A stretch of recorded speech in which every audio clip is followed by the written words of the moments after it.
Hello, hello, hello, and welcome to episode 14 of the Unspoken Rules podcast. I am your host, Sebastian, aka Rabbit, and I'm here with my co-host, Mr. Blake Spillers. Blake, good morning, brother. How you doing? Good morning, and I'm doing pretty good on this fine morning. How about yourself? I'm doing great. I couldn't be doing any better, I guess. We got some craziness to talk about? You know what I'm saying? The two games last night, and obviously some news that we heard yesterday, but we got some breaking news that just came in right before the show started that we'll get into later in that Nets Bucks series. But let's start off with the first game last night. Hawks-76ers. What a crazy second half. You know what I'm saying? I don't know if you watched that game, but that comeback was absolutely a crazy sight, to say the least. Let's just start off with some key notable players. Tobias, you got your regular 20 points, 8 for 15 shooting, 39 minutes. Joel Embiid, 17 points, 4 for 20 from the field, and 21 rebounds. We'll get into that. You know what I'm saying? Ben Simmons, I guess you get your little 11. Seth Curry, 17. I do want to mention something a little later on. Give me 1 second. And then obviously on the other side of things, Trae Young had 25, 8 for 26 shooting, not that great. Bogdan, 22, 9 for 24 shooting, not that great. Kevin Huerter with a solid 10, 4 for 10 shooting. John Collins did his thing with 14, 6 for 15 from the field. And Clint Capella, a nice and easy 12, 6 for 9 from the field. Now, the Hawks did in fact win last night, 103-100, with a crazy third quarter, 31-20. But I want to ask you something, Blake, and I want to mention a few stats here that I got. So, the second half, Mr. Joel Embiid, Mr. I should have been the MVP, Mr. quote-unquote best center in the league, arguably, was 0 for 12 in the second half, number one. Number two, the man looked gassed or the man looked hurt in some way, shape, or form. I don't know if he looked hurt in your eyes, but in my eyes, I think he's finally feeling that small tear in his meniscus, and I just don't know if, like, moving forward, if he's going to be okay. Maybe it's just, maybe he was just tired and he didn't do his pregame routine or whatever the case may be. But it's crazy that we see and or talk about the lack of his athletic ability in games like this where he plays horrible, but we don't see it in the first 3 games of the series where he was dropping 39, 40 points. You know what I'm saying? And so for Joel Embiid to say in his presser last night, for down the stretch, that layup that you and I were both talking about, he said he couldn't get up. He said he could not get up to usually dunk that. He would usually dunk that attempt rather than lay it up. And so with him making that statement, is that kind of implementing and implying that his knee is really taking, effect into his like style of gameplay? Or what do you think? Well, I think it's kind of a combination of his knees definitely bothering him more. I mean, I figured that this whole series he would have been playing worse, but the first 3 games just wasn't the case. He looked like normal Joel Embiid. But then last night, I think he was also tired and frustrated. I mean, if you're the star player on your team, anybody, if you're shooting over 12 and a half, you're going to get frustrated. I mean, every time down the court, he was yelling for calls. He was mad he wasn't getting calls. But I'm going to give the Hawks credit. Yes, Joel Embiid played bad and missed a lot of shots he normally makes, but the Hawks made it hard for him. They were double teaming him a lot when he got the ball in the post. I saw him turn the ball over 2 or 3 possessions in a row, I think, in that third quarter, just getting the ball stripped from a guard when he was trying to back down in the post. But I think it's not so much the injury, because the injury's been there. I think they said before the series started that the injury isn't going to get worse. He's just going to be in pain. So if that was an excuse for the first 3 games, why is he using it now? He just, based on his demeanor on the court, he looked tired, and like I said, he looked frustrated. I mean, 0 for 12 shooting, and it wasn't just the fact that he was 0 for 12. He was missing bunnies. Like you said, that layup at the end of the game, I don't care if he couldn't get up. That's a 3-foot shot with someone shorter than you. You don't need to dunk that. That should be an easy gimme shot. And if he hits that, we're not talking about a Hawks winning game 4. The Hawks didn't play necessarily great last night. Like you said, Trae Young didn't shoot that well.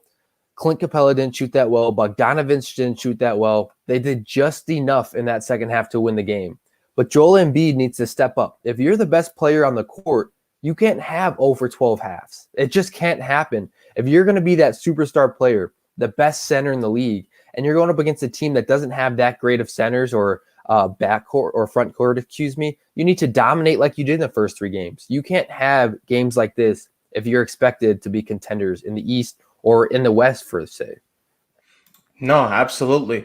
And one keepable known fact, if you didn't know, the only reason I know this is because I was having a little argument at halftime.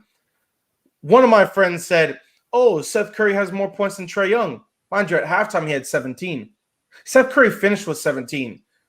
This man didn't have a single point, as well as Joel Embiid in that second half. So, yes, I guess we can credit, at like what you said, we can credit the Atlanta Hawks. But at the same time, I guarantee you these boys in Philly are pissed. Oh, yeah. Because there is no way that they should have lost that game. You get 1 bucket from Joel in the second half and 1 bucket from Seth. They lose or they win. And the Hawks lose. But at the same time, you know what I'm saying? I guarantee you that the Atlanta Hawks are also just like, yo, hey man, we didn't do well, we didn't play well offensively, but a win's a win. You know what I'm saying? Like you mentioned, they did play great defense. You know what I'm saying? At times, some were, you know, there were times that shots were open for both sides because there were a lot of Atlanta Hawks shots that were open down the stretch. I remember talking with my IRLs like Bogdan had a wide open 3 and he pulled like a little Steph Curry and ran away because he thought it was a bucket. He misses it. Danilo has the next possession. Danilo has a 3 wide open, misses it. It's just there were a lot of shots wide open on Atlanta's side that they just didn't take advantage of and missed. And I don't know, bro. I don't know. I guess they'll take it. You know what I'm saying? A win is a win. But I know for a fact that the Sixers are pissed for losing this game because this should have been a 3-1 lead. Or no, sorry. Yeah, no, yeah, 3-1. Yeah, 3-1 lead. And it's just very unfortunate to be in the situation where they are now because now Joel looks like he might be hurt or his knee might be affecting him a lot. And so are you going to get the 39, 40 points production from Joel in the next game? Or because I know for sure the Hawks are not going to come out playing this horrible in the sense of their shooting. Because what did Trae go? For Trae to go 8 for 26 and for Bogdan to go 9 for 24, I don't think we're going to see that performance again. You know what I'm saying? At least from them. No, yeah. No, at least from them. At least from them. I don't think we're going to see that poor of a performance. Credit to John Collins, though. I mean, he had a clutch bucket down the stretch in that game. So, you know, I'll give him that credit. But what also was frustrating watching that game, now I don't want to make it like an excuse or whatever the case may be, but it seemed like during that second and third quarter, the refs were really just like pissed off at the Atlanta fans as well as the Atlanta like players for always complaining about a double dribble, a travel, a foul that they weren't getting, whatever the case may be. So it just seemed like the refs were just calling like these soft calls on the Sixers and just giving them free throws instead of like calling it in a fair sense. Because I remember Trae was going up for a layup or some crap and you heard the slap on TV and they didn't call it. But then later the next possession down the court, freaking I think it was Kevin Hoyter or Bogdan swipes like last second and they called like a freaking little touch foul. I was like, bro, I don't know how I feel about it, but I mean, at the end of the day, like they still won the game and you can't really blame the refs and whatnot, but I don't know, man. I don't know. I'm glad you brought that up because I was thinking the same thing. The refs were so inconsistent last night. It's one thing for me when I'm looking for in refs, it's just consistency. Yep. If you're gonna call touch fouls, you gotta call them all game. If you're not gonna call anything, don't call anything all game. But last night it was so inconsistent. I mean, just by the quarters, it seemed like the refs couldn't make up what they thought was a foul and what they thought wasn't a foul. Because there were a couple times, like you said, in that second and third quarter, where I thought, wow, that's an obvious foul, and it didn't get called. But then yet in the fourth quarter, I saw a couple times Trae Young drove, and they were blowing the whistle before he even got touched. It was like they were expecting contact. They were making the call before the play even happened. And that's something that I just don't like. I don't like when refs have they have any like meaning in the game. The refs shouldn't control the game. Yeah. The refs need to let the game go, especially in a playoff format. Exactly. I mean, you got to let the boys play. And when you're calling touch fouls like that, you're just not. And not only that, you're being inconsistent with it. Sometimes you're calling it, sometimes you're not. I don't know if you know, but like as a defender, that is so frustrating because you don't know what to do. Mm-hmm. Sometimes, especially when they're calling it sometimes and they're not calling it the other times, it's like, well, what am I supposed to do defensively? Because it's like sometimes I feel like I'm not doing anything, I'm getting called with a foul. And then other times I feel like I can get away with it. It's just the refs definitely need to improve. But if I'm Doc Rivers, I sit Joel Embiid down. I'm not talking to the rest of the team right now. I sit him down and say, guess what, Joel Embiid? If your knee is bothering you that much, don't play. Because I can't have a performance like that out of you. Because think about this. Even if Joel Embiid is not playing in that second half, you put in Dwight Howard or someone else as the backup center, they're not going over 12. They might not be shooting the ball as much, but somebody else is getting those shots and probably making them. I mean, what are the odds that if Joel Embiid doesn't shoot that ball like that in the second half, someone else is going to go over 12? I just don't think it happens. And if I'm Embiid, I'm pissed. Like you said, the Sixers, I think, are going to come out in game 5 and just all guns a-blazing. I wouldn't be surprised. I would bet the house. If I was betting, I'd bet the house on the Sixers in game 5. That's just my opinion. But the Hawks, hey, give credit to the Hawks. You got to win the ugly games. Yep. If it's there to win, you got to win them. But I still think the 76ers are going to come out on top in this series. All right. I just want to add one more thing, and then we can move on to the next topic. Did you see that Ben Simmons flagrant foul last night? Yeah.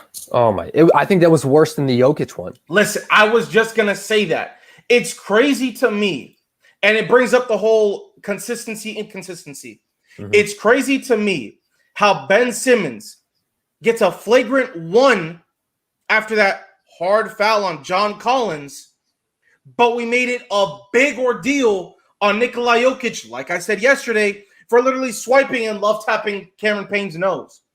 It just doesn't.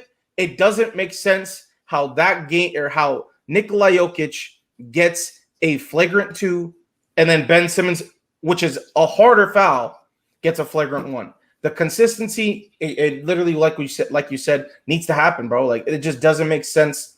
That one affected the game tremendously due to the fact that they ended up playing with great energy after he got ejected. But that game, the Nuggets would have won that. No, yeah, I mean, I completely agree. If Jokic doesn't come out in that game, I think they win. But I guess you have to make the argument. Do they come out with that energy if he doesn't get ejected? I'm not sure because we hadn't seen them play like that all series. So maybe it took the ejection to finally wake them up. I don't know why. You're an NBA player. Do you really need your MVP player getting ejected down 3-0 to pump you up? Yeah. Come on. I think being down 3-0 in general should maybe get you out of your seat and ready to hustle. No, 100%. 100%. All right, let's move on to the next game. The Utah Jazz took on the LA Clippers at freaking Staples. Hey, man, look. All right, the Clippers, fine. Credit to them. They won 118-104 with beautiful performances from Kawhi Leonard. 31 points, 9 for 19 shooting, 34 minutes. Damn, he shot 13 free throws? Jesus. Paul George, little other superstar. We're not seeing no pandemic P. I keep saying that we're going to see it. I haven't seen it. He proved a lot to me this series. Another 31-point game, 9 for 20 shooting. Hey, also, I would like to mention, they were talking about this on the broadcast. This man, PG's taking on the point guard role. They got Chauncey Billups, freaking Mr. Bucket Getter himself, teaching PG the ways of how to play point guard ability. I was shocked about that. We'll talk about that in a little bit. Great performance from Marcus Morris. You know, it's going to be either him or Reggie Jackson on some nights. Reggie Jackson, a horrible night. I would like to – let me get closer to the mic. A horrible night, I would like to mention. 2 for 4 shooting, 4 points. Thank you very much. Nicholas Batum, not the greatest of shooting performances with 7 points, 2 for 8 from the field. And then they got their regular production off the bench with 8 points from Zubac. Terrence Mann, who, mind you, had plus 21 in game 3, came out, had plus 15, but he had, 1 for 5 shooting, 3 points. So he just did his job. And then obviously Luke Kennard with a little 8 points off the bench. Now, Utah side of things, they got their regular production from Bojan, sorry. They got their little 11 points from Gobert. I said last game that we would not see this from Joe Ingles again. We saw it again. Another 19-point performance from him. Donovan Mitchell with 37. My key factor, not only will I bring up Mike Conley a little later, But my key factor tonight or from last night was Jordan Clarkson's horrible performance. You cannot be sixth man of the year. You cannot be the person that they rely on so heavily off the bench and have 8 points, 30 minutes of gameplay, and shooting 3 for 12. He has to come out more aggressive, shoot the ball way more better, and I think this becomes a closer game, I guess, as well as obviously getting a little bit more production from the rest of their bench with Derek Favors doing a little more, maybe Niang, getting a couple more buckets. Like, it's just a very unfortunate, and we'll get back into it. But obviously, I know you're excited, being a Clippers fan that you are. But hey, okay, fine. Being not a real Clippers fan, but you know what I mean? Like you want the Clippers to win, whatever. I understand what you meant. But what do you think moving forward the Clippers need to do or Utah needs to do to win on both sides of the party? Well, first off, I'm going to start by saying, yes, Jordan Clarkson had a horrible game, but did you see the defense that? Oh, no, yeah. Oh, my goodness. Whether it was Kawhi or PG guarding him, I saw, I think, 2 or 3 air balls from Jordan Clarkson last night, which you never see. I mean, the man has been getting buckets all year. I mean, that's just the facts. He's been getting buckets all year, but they locked him up. I think they finally accepted the fact that Donovan Mitchell is going to do his thing. They played great defense on him, but there's only so much you can do. I mean, his shot is just so smooth. I mean, I remember there was a point last night. Every time he shot the ball, I'm like, all right, this is going in. This is going in. Because him and PG last night, it just felt like wherever they were shooting, it was going in. But the Clippers dominated that first half. I mean, they were up 24 points. And by the end, I mean, that was just too much for the Jazz to come back. I haven't seen, though, the Clippers come out with that kind of defensive intensity all playoffs, even though they beat the Mavs and won Game 3. They came out and said, we're going to dominate you on the defensive end. And that really opened up their offense. They were able to get stops and get on the break and get easy looks. I mean, they were having open corner. It was drive and kick all day for the Clippers. I mean, the Jazz just didn't look like they could stop them. But, oh, my goodness, speaking of poor Derek Favors, somebody needs to call and check on my mans because Kawhi ended him. I mean, I haven't gotten out of my seat faster, I think, all year than I did when I saw Kawhi yam on him. I mean, good Lord. First off, he has Royce O'Neal guarding him, and he says, nah, get off me, man. And then he yams, completely ends Derek Favors' life. I mean, I don't have his number, but anyone out there that does, send him a text, make sure he's doing all right, because if I got dunked on like that, my retire's getting hung up. That's all I'm saying. But other than that, I mean, for the Jazz to win this series, they just need to – I don't know. I mean, I think it's more based on how the Clippers play than the Jazz play. I think the Jazz are going to go out there and play consistent most nights. D. Mitchell, like you said, is going to do his thing. Bogdanovich has been getting 18 to 20 all series. Joe Ingles has been having a good series. He had 19 again last night. But when Kawhi Leonard and Paul George are doing what they did last night, I don't think the Jazz can beat them. I don't think the Jazz can afford giving up 30 apiece from PG and Kawhi and expect to win the series. I mean, that's just my opinion. I think if Kawhi and PG have more control over the series than anybody else on the court. No, I mean, you're absolutely correct. You know what I'm saying? Like, my thing is, though, right, I think that I don't know what's wrong with this Utah team. The last 2 games, maybe we have to credit the Clippers a little more than I want to. But bro, the last 2 games they've taken forever to get into rhythm. They've taken forever to start just, hooping. That first quarter, 13-30. How do you lose that first quarter? Then that second quarter, you score 31, but you still let the Clippers score 38. And then they finally win a quarter in the second half, 29-26, and in the fourth quarter, 31-24. I don't know why they're like, it's like the Lakers. They're like a second half team.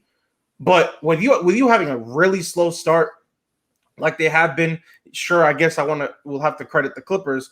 I don't know, bro. Like it looks to me as if they're legitimately really missing that playmaking ability and that pick and roll offense from Mike Conley. And if he can't come back, and I know you mentioned it yesterday that does this mean that he might not be able to come back this series if he doesn't play tonight? I don't know. If he doesn't play the rest of this series, the Clippers will in fact move on and go ahead and play the Phoenix Suns. But if Mike Conley can come back, even if the Clippers win next game, if Mike Conley can come back for like game 6 and try and turn the series around, I'll have the Jazz in 7 because I think Mike Conley has the biggest impact, and I don't think they're prepped and ready for a Mike Conley game because right now they're just so focused on, well, Donovan Mitchell's going to have a crazy night regardless of who we put him on, so we might as well lock up everybody around him that has scored a lot of points. That's what we saw with Jordan Clarkson. Although we did have like 3 or 4 wide open shots that he missed, for the most part, their main focus was to slow down Jordan Clarkson.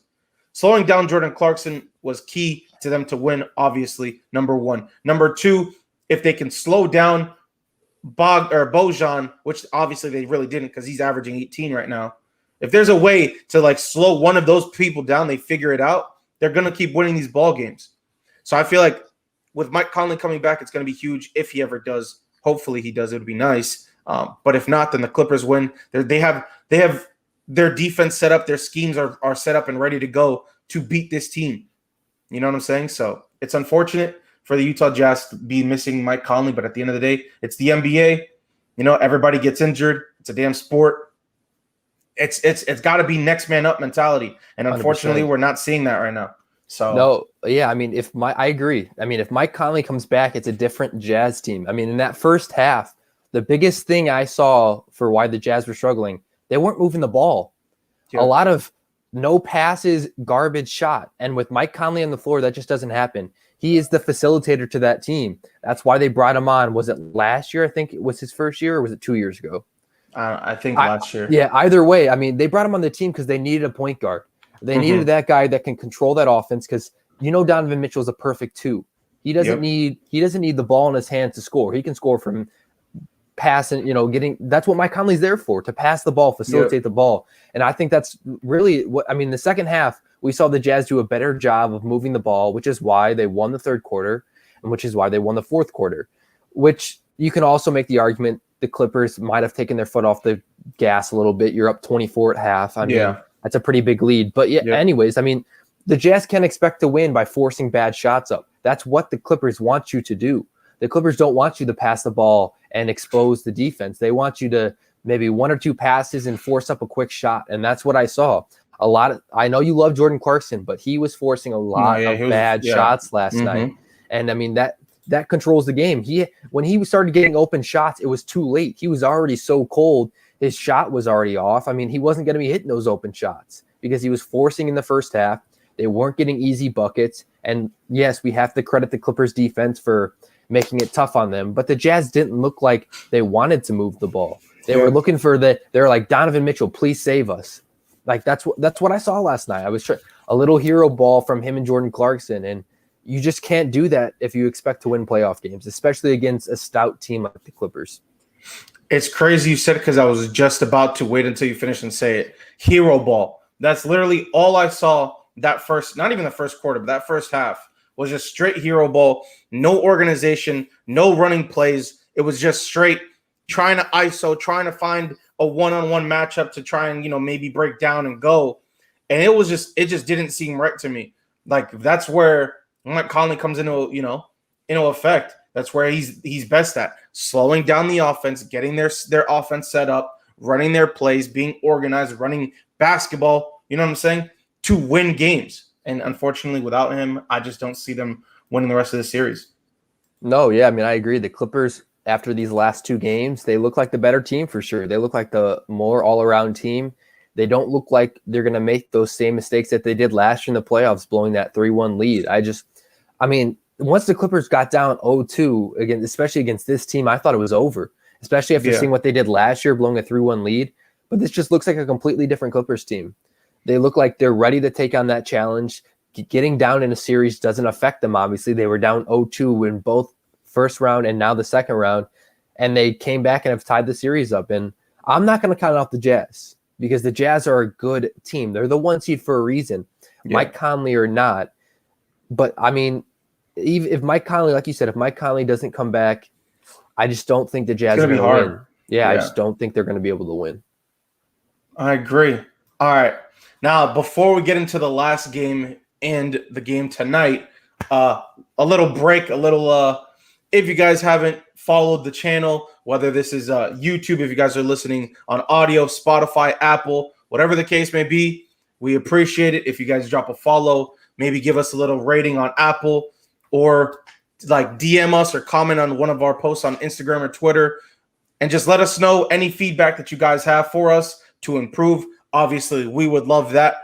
You know, slowly but surely, we are going to be better. We're going to be great, and we're going to be the #1 podcast in the entire world.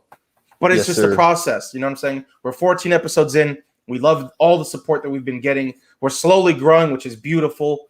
We've only been doing this for about 2 or 3 weeks, so we are all very happy. We're all putting in our hard work and effort, so we're thankful for all of you guys. Again, if you haven't already, follow us on or subscribe to our YouTube. Follow us on Apple, Spotify, whatever the case may be. And that's about it. Now, let's get into this. Go ahead. Before we get into this game, I don't know if you saw yesterday, but big news. I know you're going to be a big fan of this. Did you see that the NBA is considering rules change to prevent the unnatural shooting motion fouls? Woj tweeted out yesterday saying that the NBA is they've had enough of the perimeter shooters like leaping in front of defenders, jumping back like Trae Young does. They're looking into changing that rule, which I would love personally, but I'd love to get your opinion on that. I did not hear that. I have to look into it. But what rule are we talking about? You know how the Kawhi rule? No. Just how shooters are jumping into the defender. Oh, so what James Harden used to do? No, what James Harden used to do, what Trae Young does. Oh, so that crap. Yeah, hell. No, that needs to be changed. Exactly. So here's my take with that. When it comes down to that, like those type of rules, it needs to be set in stone and it needs to be very consistent. Because yes, we have the Kawhi rule, but at the same time, there were foul calls in that Nets-Bucks series the other night, or maybe it was 2 games ago. There were some calls that like Chris Middleton like was going up, and then he looked like he was kicking forward a little bit, and like they called a foul. But like I don't understand that sense of a rule. Like I understand like the shooter needs to land, right? And they have to land where they went up. But in some cases, some people or some shooters have such unorthodox like ways to come down that it just I don't know. It just doesn't look right in that sense of the Kawhi rule. Now the rule you're mentioning, yes, I hate that. I absolutely hate that. Now I'm not gonna lie. I loved when D Wade did that type of little pump fake, and then he'd get him jumping and then lean into him. But the way that James Harden and Trae Young and all these shooters now have taken like basically use that to take advantage of the technicality of the rule. It's very weird. I've hated it for the past I don't know how many years, like 3 or 4 years. Even when he was on the damn Rockets and he was going like, you know what I'm saying? Like we could sit here and talk all night about that rule. No, I have no idea, but I'm glad that they're looking into fixing that. No, yeah, but when D Wade did that, it was beautiful because he got defenders in the air and he was really getting fouled. But what we're seeing now is defenders are backing off, and the offensive players just throwing themselves into them. Yeah. Like that's been my like you said, we could talk about this forever. For hours. It's been my biggest pet peeve of the NBA for the last 3 or 4 years, because it's like, as a defender, what are you supposed to do? Because if you back off, they're still throwing their body at you. But the number one thing I would like to look at, they're talking, the word is unnatural motions on jump shots. Okay. So my thing is, I think they're going to look at a lot of tape from this year and just go through and look at, okay, this is what a normal jump shot looks like, and this is what it looks like when you're really trying to get the defender to foul you. And I think if they can it's going to be tough because everybody's shooting motion is different. Yeah. I mean, it's just the facts. And it's going to be tough to be able to get a consistent call on that, but I think they need to at least look at it. I'm glad that they're at least looking at it, and I'm hoping that they can put together a rule that at least slows down players from doing this, because it's not basketball. I think Steve Nash said it earlier this year to Trae Young. It's not basketball when you do that. I mean, it's just not, and that's just my opinion on that. The only thing that I can say, like, I'm glad, like you said, that they're looking at it. But it's unfortunate because in situations like I think we saw it in the Suns series when Jokic would set a pick, and then either Monte or MPJ, someone would come off of that pick and just like their defender gets stuck on Jokic, right? But like it's like an on tap, he taps like MPJ's arm, some like small technicality, and they just chuck up a prayer and they get a foul call because he tries to go over the pick and then he has his hands up, the defender has his hands up, and I don't know, bro. It's like technicalities like that are gonna affect that rule and how the natural sense of like things are gonna look, because you have to make that a foul. Like that has to be a foul in the sense of the defender's not doing like they're going over the pick, but you know what I mean? Like you're fouling the dude in that sense. You're hip checking him. So it's like, I don't know, bro. I don't know. I saw a lot of like backlash on the refs in the sense of that game, if we're gonna talk about that rule. But whatever. We'll move on. All right. So last night or yesterday about this next Nets-Bucks series, we were originally told that both Kyrie and James Harden were going to be out. But a few minutes before this show started, Mr. Woj Bombs came out and tweeted out that James Harden was being upgraded to doubtful, and that he feels that he's ready enough to go out there and test his hamstring and shoot around, and to see if maybe the doctors would give him some clearance to play tonight. Now, what was your decision in the sense of the outcome of this game before James Harden potentially playing? And now, what is your decision? Who's going to win tonight with this possible news that he might play? Well, before I was definitely thinking that the Bucks win. I mean, no James Harden, no Kyrie. I mean, you traded away so many of your players for James Harden. You signed Kyrie last year. I mean, these are players that you expected to be here in the playoffs. But I don't think James Harden plays tonight. You said he got upgraded to doubtful. He's going to test it in shooting. I don't think they risk it. The series is tied right now. But if the if the Nets lose tonight, James Harden, I think, is a lock, especially after seeing that, a lock to play in the next game, because the Nets are not going to throw away this season. They've invested too much into this season to just not let James Harden play. If he's 70%, I'm playing him. If I'm James Harden and I'm at 70%, James Harden at 70% is better than 90% of the league. And that's just a fact. I mean, when those superstar players, even when they're not at 100%, they're still better than most players on the court.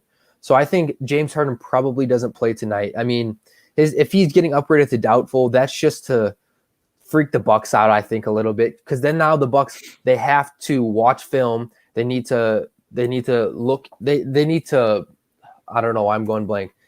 Set their game plan. For now James Harden. You've got to prepare yourself for James Harden because he might play, and he's too good of a player, even when slightly injured, that you can't just ignore him. I mean, it's James Harden. And I think that alone is going to at least require the Bucks look into it. But I don't think he plays tonight. But if they lose, he's a lock to play in the next game, I think. No, 100%. I think with that news, sure, I guess it can, like you said, it'll just like scare the Bucks a little bit. But I'm going to be honest. I don't see why they wouldn't play. If he's like you said, if he's 70%, why not just, give it a go? Maybe play limited time, maybe play like 5-10 minutes, or just to test it out. Like AD played 5 minutes that night to test it out, and then he sat, like he couldn't go. You know what I'm saying? So just to see where his head's at and where his body's at, I would say maybe give it a go. Try and go 15 max. Be as productive as you can, whether that's like 7+ assists. You don't have to shoot the ball, because I know that ham's probably going to tweak out a lot. Mm-hmm. But providing that and just like taking that pressure away from Kevin Durant in the sense of having to take over, basically, I think that'll help tremendously. But tonight, in order for them to win, if James Harden doesn't play, Joe Harris has to have a way better series. I think that's their biggest role player that has to step up is Joe Harris. You're paying him that much money, and for him to not produce the way that he's producing or has been producing is very unfortunate, and that just needs to be better. Bruce Brown, I guess, needs to continue to hit his little floaters, but down the stretch, he better not have that damn ball in his hands. I'm telling you this right now. Yeah, that ball better not be in his hands down the stretch, but that's a whole different conversation in itself. He's good though. He's a really good hooper. Just in the clutch, just get the ball out of your hands. Who else? Oh, Mike James. Mike James needs to have huge minutes tonight. Offensively, defensively, he needs to just have a huge impact. Those three have that impact that they can provide for this team defensively. I guess not really defensively with Joe Harris and them.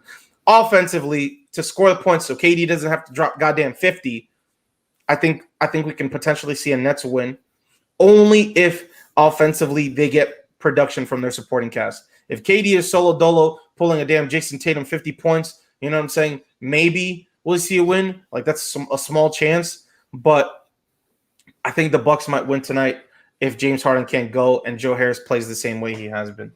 No, yeah, I agree. I mean, the Nets, to win this series, they need that production from their bench. Yeah. But for me, Kevin Durant, yes, he's gotten his 28 to 30 points the last 2 games, but it has not been like on a good shooting percentage. Yeah. I think Kevin Durant comes out tonight, and like you said, I think he's 50 plus tonight.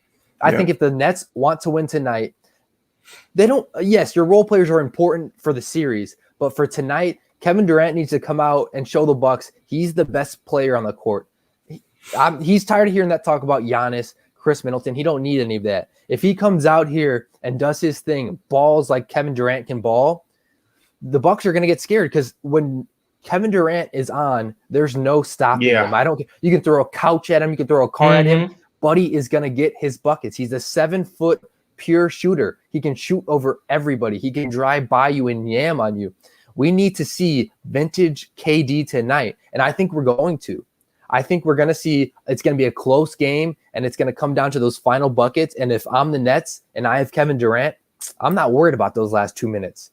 Give him the ball. Everybody else get the hell out of the way. Let Kevin Durant do his thing. If I'm Kevin Durant, I'm shooting the ball 30 plus times tonight. I want that Kobe mentality. If your team's not doing it for you, that's an excuse. Go out and do your thing. And if he drops 50 and they lose, then you can be pissed at your role players. But guess what? If I'm Kevin Durant, I'm not passing the ball tonight. I'm shooting. And unless I'm starting off cold, that's the only way I'm passing the ball. If he starts off like he did last game, I think he was 2 of 10 in that first half. Yeah. Then maybe there's an argument to be made. But other than that, shoot the ball, Kevin Durant. You need to do your thing. You need to prove that you are maybe the best player on the planet. And maybe nobody wants to hear that. But Kevin Durant needs to prove tonight that he is the best player on the planet, and I think he might do that. I think if I'm the Bucks, I'm worried because Kevin Durant usually doesn't have back-to-back off games. And yes, scoring, people only look at the box score and see he scored 30, 28 points, so they assume it's a good game. Nah, he's shooting 35%, 39%. That's not good. He's going to come out tonight, and I think he's going to prove all of the haters wrong, and I think they might win. They might win tonight. Man, I mean, I'm hoping they do because let's be real, that team is a way better matchup for that 76ers than the damn Bucks, to be honest with you. I don't know. Stop it. We're not, okay, the Nets are the better team, yes. But the Bucks do match up well against the Sixers. Bro, stop it. Their bench, the Bucks bench has nowhere, like we have not seen the Bucks bench anywhere, bro. So if we compare the 76ers bench, we probably could hoop and get goddamn 20 points plus off from their bench.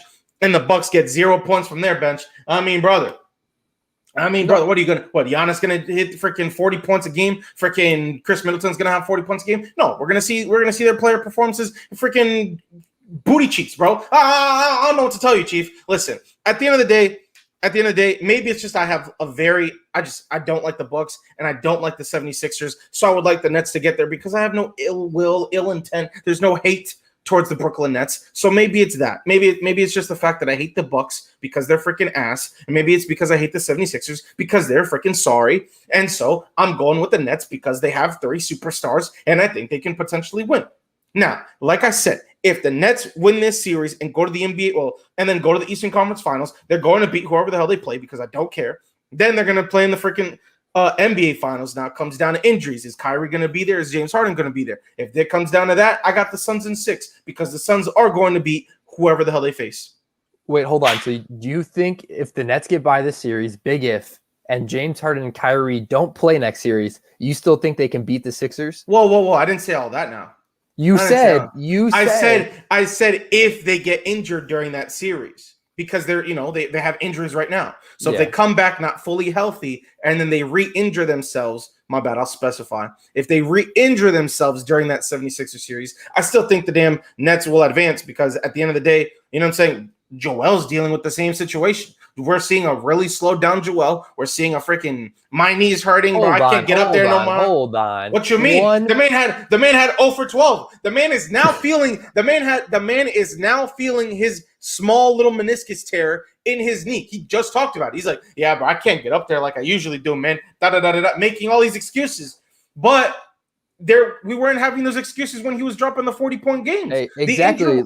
Let's not let this recency bias act like he hasn't been playing well in the first series where he dominated, in the first 3 games where he dominated. Let's not act like that Joel Embiid disappeared from one bad game. But what I'm saying, go ahead, my bad, go ahead. Yet his knee's been bothering him. It's not like his knee injury is a mystery to the league. It's been reported about. The doctor said it's not going to get worse. He's just going to remain in pain. Yes, I don't agree with Joel Embiid coming out with that excuse. I think it's a sorry-ass excuse. You've been dealing with this injury. Don't use it as an excuse now because you had a bad game. Say, guess what? That's my fault. That's my bad team. I'm supposed to dominate, and I didn't. I played like garbage. I played like I didn't deserve to be on the floor. Don't use that injury as an excuse. That's a LeBron excuse. I see that all the time.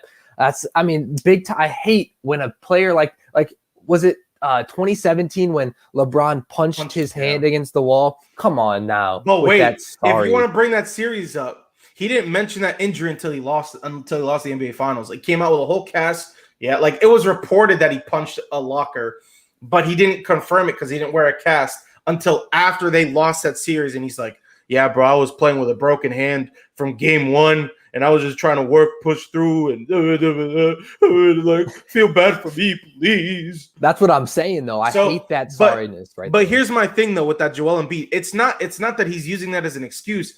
I think that he's just now starting to feel it. And, like, I guess, sure, maybe the doctors are saying that it can't get worse, but it's a meniscus tear, whether it's a small one or not. I think a meniscus tear is not something that, like, you can, like, really play with too long without it being, 1, painful, and 2, without it really affecting your body. So I think we're seeing it now. And if we're going to continue to see this like progress to get potentially worse in the sense of pain, how is he going to play through that? Yes, he's an NBA player. Yes, he's an athlete. Yes, he's a superstar. Goddamn, arguably the best center in the league. But it's a meniscus tear, bro. Not a lot of people play through that. You know what I'm saying? No, so yeah, I just don't know. That's the only reason why I say that.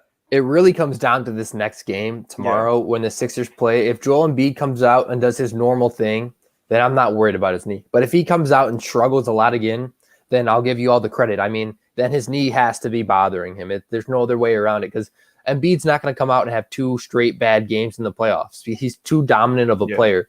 But if that knee is truly bothering him like you think it is, don't get me wrong, I think the knee is definitely bothering him a little bit, but not to the effect to have 0 of 12 in second half. Mm-hmm. If you're playing, obviously, to some extent, it can't be bothering you enough to keep you out. I mean, 0 of 12 is just sorry. But if Joel Embiid comes out and has another poor performance, then yes, I agree. That knee must be affecting him more than I think it is. But if he comes out and does his thing, then I think it's just one bad game. Everybody has it. You're a superstar. 100%. And especially with today's league, the big man, you're going to have off nights. I mean, it just happens. Any superstar is going to have an off night. And you don't want to see it, but it just happens. But if he comes out, like I said, with another poor performance, yes, maybe that knee is bothering him a lot more than I think it is. No, 100%. It just comes down to, like you said, next game. We'll see tomorrow or whenever they do play. But back onto the Bucks-Nets series. I don't know, man. There's a lot that needs to go down tonight for both sides. I think what the Bucks really need to do, because in the beginning of that first quarter or that first half last game, PJ Tucker was really giving the clamps and showing them clamps on KD. So are we going to see that again tonight? Are they going to come out as aggressive defensively on KD, especially now that he doesn't have James Harden or Kyrie? Like, are they going to just shoot? They might even double him off like as soon as he hits half court. Is that what we're going to see? And then if they're going to just like, okay, if you're going to beat us, KD, you're not going to be shooting the ball. Your teammates are going to have to make it. So then it's going to come down to, Joe Harris and all of these people. So I just don't know. It's going to be a very interesting game. I definitely want to see how Budenholzer comes out and how he strategizes, especially without Kyrie and without James Harden. But I don't know. At this point, I just want the Nets to win. But I think tonight the Bucks might win. So we'll see. No, yeah. Speaking of PJ Tucker, I love that man. I mean, I feel bad for him in the sense that since he's been with Houston, poor guy's been guarding a big guy almost his entire the last year, this year, and he's stuck with Kevin Durant. He's been playing excellent defense, but he's too small. It's the Patrick Beverley on Luka Doncic.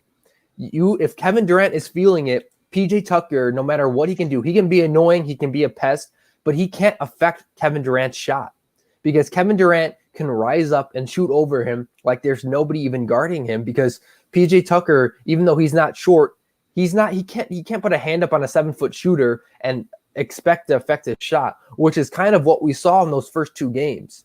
Yes, PJ Tucker, no one was talking about his defense in those first 2 games because Kevin Durant was going off. He was playing with the same intensity as he was in the last 2 games. He just had more of an effect because Kevin Durant wasn't feeling it.